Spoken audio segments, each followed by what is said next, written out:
就是花莲自强外野家角的受刑人罗宗良，登去金门探亲，应该伫13岁暗时8点回到监所，但是超过时间无登去报到，讲伊是伫咧要去登去花莲的半路提前来落车。金门地检署是发布通缉，昨尾暗仔伫咧汐止的一间网咖发现伊的人，甲人逮捕，登去花莲地检署来归案。了后，奉送到花莲的家角，爱过来关，村的刑期11个月。为什么要逃？去网咖是还想要继续逃，是不是？记者伫问拢无讲，伫警力介护下，中治乌无啊，即个就是伫外役监服刑的罗宗良，因为台北南港车头，互人等去花莲车头，送到看守所。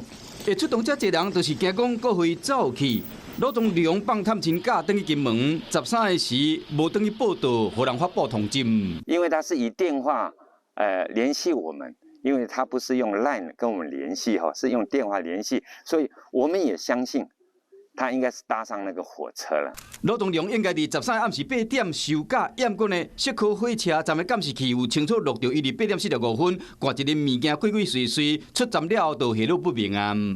沿线调阅监视器以及参考相关的情资，汐止地区的一家网咖发现他的行踪。罗宗良落网了后，和铁路警察押上火车，再登去花莲地检署归案。于同日晚上11时30分，将鲁姓受刑人发监执行，接续执行脱逃前未执行完毕之案件，以维护社会秩序及民众安全。